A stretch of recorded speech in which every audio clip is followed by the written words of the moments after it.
அனைவருக்கும் வணக்கம். எண்ணி 3 நாளில் உங்களுடைய வாழ்வில் எதிர்பாராத ஒன்று நடந்து இருக்கிறது. யாராலும் தடுக்க முடியாது. அந்த நாள் 30/12/2024. இன்றைய நாள் என்ன நாள்? இன்றைய நாள்ல நீங்கள் என்ன செய்ய வேண்டும், என்ன செய்யக்கூடாது, என்ன செய்தால் என்ன மாதிரியான நன்மைகள் எல்லாம் ஏற்படும்? குறிப்பா மகர ராசினியர்களை பொறுத்த வரைக்கும் இன்றைய நாள்ல கிரகங்களுடைய சஞ்சார நிலைகள் என்ன என்று பார்க்கும்போது, ரிஷபத்தில் குரு பகவான் வக்ரகதியிலும், கடகத்தில் செவ்வாய் நீச்ச மற்றும் வக்ரம் பெற்றும், கன்னி ராசியில் கேதுவும், விருச்சகத்தில் புதன் பகவானும், தனுசு ராசியில் சூரியனும் சந்திரனும், மகரத்தில் சுக்கிரனும், கும்பத்தில் சனி பகவானும், மீனத்தில் ராகுவும் சஞ்சரிக்கிறாங்க. இந்த கிரகங்களுடைய சஞ்சார நிலைகளின் காரணமாக மகர ராசினியர்களுடைய வாழ்வில் குடும்ப சூழ்நிலை ரீதியாக உத்தியோகம், தொழில், வியாபாரம், கலைத்துறை, அரசியல் துறை, மாணவ மாணவிகள், விவசாயத்துறையினர், பெண்மணிகள் என அனைவருக்குமே என்ன மாதிரியான நன்மைகள் எல்லாம் ஏற்பட இருக்கு என்பது குறித்தான முழுமையான பதிவு தான் இந்த வீடியோல நம்ம விரிவா பார்க்க போகிறோம். அந்த வகையில மகர ராசினியர்களுக்கு இந்த 30/12/2024 தேதியான இன்றைய தினம் மார்கழி அமாவாசையாக அமைகிறதுங்க. அதாவது இந்த மார்கழி அமாவாசையான இன்று நீங்கள் என்ன செய்யலாம், என்ன செய்யக்கூடாது என்று பார்க்கும்போது, சூரியனும் சந்திரனும் ஒரே நேர்கோட்டில் வரும் நிகழ்வினை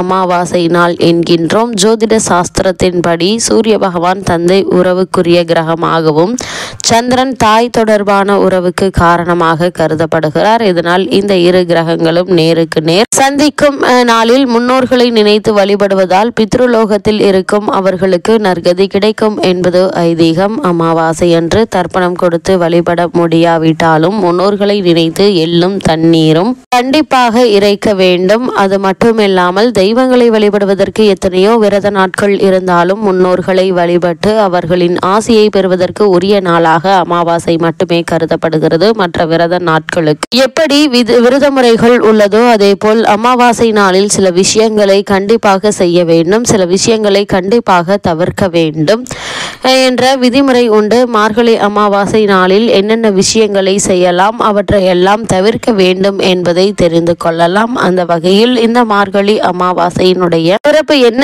என்று பார்க்கும்போது, பக்தி செய்வதற்கு உரிய மிக உயர்வான ஒரு மாதமா கருதப்படக்கூடிய ஒரு மாதமா தான் இந்த மார்கழி மாதம். அந்த மார்கழி மாதத்தில் ஒவ்வொரு நாளும் ஒவ்வொரு திதியும் சிறப்புக்குரியதாக இருக்குங்க. அதிலும் அமாவாசை, பௌர்ணமி போன்ற முக்கிய விரதம் மற்றும் வழிபாட்டு நாட்களில் மார்கழி மாதத்தில் வரும்போது கூடுதல் சிறப்பு பெறுகின்றன. பொதுவாகவே அமாவாசை என்பது முன்னோர் வழிபாட்டிற்குரிய நாள் என்பது அனைவருக்கும் தெரியும்.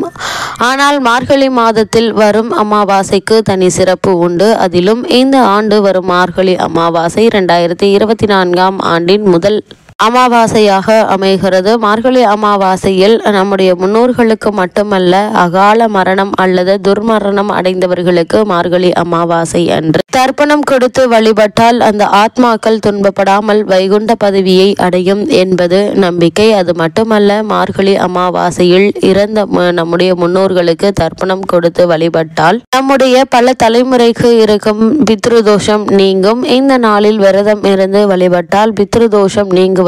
வீட்டில் மகிழ்ச்சி, வளர்ச்சி, செல்வ வளம் ஆகியவை அதிகரிக்குங்க. மார்கழி அமாவாசை நாள் அனுமனின் அவதாரம் தினம் என்பதால் இந்த நாளில் தான தர்மங்கள் செய்வதால் சனி தோஷம் உள்ளிட்ட அனைத்து கிரக தோஷங்களையும் நீங்கும். ஜாதகத்தில் சந்திரனால் பாதிப்பு உள்ளவர்கள் இந்த மார்கழி அமாவாசை நாளில் விரதங்கள் இருக்கக்கூடிய சந்திர பகவானுக்கு விளக்கேற்றி வழிபட்டால் அல்லது சிவபெருமானுக்கு விளக்கேற்றி வழிபட சந்திரனால் ஏற்பட்ட தொல்லைகள் நீங்கும். இப்படி பல சிறப்புகள் மிகுந்த மார்கழி அமாவாசையில் என்னென்ன விஷயங்களை செய்யலாம், என்னென்ன விஷயங்களை செய்யாமல் தவிர்க்க வேண்டும் என்று பார்க்கும்போது, இந்த காலகட்டத்தை பொறுத்த வரைக்கும் மகர ராசினியர்களான நீங்கள் இந்த மார்கழி அமாவாசையில் நிச்சயம் செய்ய வேண்டியவை என்ன என்று பார்க்கும்போது, இன்றைய நாளில் புனித நதிகளில் நீராட வேண்டும். இந்த நாளில் புனித நீராடினால் கங்கையில் நீராடிய புண்ணிய பலன் கிடைக்கும். அன்னதானம், அரிசி, காய்கறி போன்றவற்றை தானமாக வழங்க வேண்டும். இறந்து போனவர்களுக்கு தர்ப்பணம், பிண்ட தானம் ஆகியவை செய்யலாம். அது மட்டுமில்லாமல் அன்னதானம், அரிசி, காய்கறி போன்றவை தானமாக வழங்கலாங்க.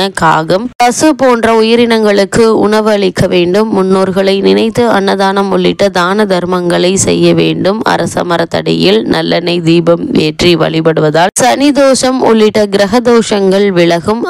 அஷ்டலட்சுமி வழிபாடு உள்ளிட்ட பெண் தெய்வ வழிபாட்டை மேற்கொள்வதால் செல்வ வளம் பெருகும், தடைகள் விலகும். அதேபோல் அனுமனை வழிபடுவதால் ராகு, கேது, சனி போன்ற கிரகங்களால் ஏற்படும் கேடு பலன்கள் நீங்கும். அதே போல மகர ராசினியர்கள் இந்த மார்கழி அமாவாசையான இன்றைய தினத்துல என்ன செய்ய வேண்டும் என்று பார்க்கும்போது, சுபகாரியங்கள் நடத்துவது, புதிய தொழில் துவங்குவது, புதிய முதலீடுகள் செய்வது ஆகியவற்றை தவிர்க்க வேண்டுங்க. அது மட்டுமில்லாம வீட்டிற்கு தேவையான பூஜை பொருட்கள், தானியங்கள், மாவு பொருட்கள், எண்ணெய் போன்ற பொருட்கள் வாங்குவதை தவிர்க்க வேண்டும். அதே போல் துக்க காரியங்களில் கலந்து கொள்வது, அது மட்டுமில்லாமல் இடுகாடு போன்ற வறட்சியான இடங்களுக்கு செல்வது, அசைவம் சாப்பிடுவது ஆகியவற்றை தவிர்க்க வேண்டும். முன்னோர்கள் நம்மை காண வீட்டிற்கு வரும் நாள் என்பதால் வாசலில் கோலமிடுவது, சண்டையிடுவது, அமங்கலமான சொற்களை பேசுவது, கோபப்படுவது ஆகியவற்றை தவிர்க்க வேண்டும் என்பதை கிரகநிலைகள் உங்களுக்கு தெளிவாக அறிவுறுத்தது. அது மட்டும் இல்லாம இன்றைய நாள்ல மகர ராசினியர்களான உங்களுக்கு மேலும் என்ன மாதிரியான நன்மைகள் எல்லாம் இந்த மார்கழி அமாவாசை தினத்தில் உங்களுக்கு கிடைக்க இருக்கு என்று பார்க்கும்போது, காரணமே இல்லாமல் உங்களுக்கு மறுக்கப்பட்டு வந்த பதவி உயர்வு,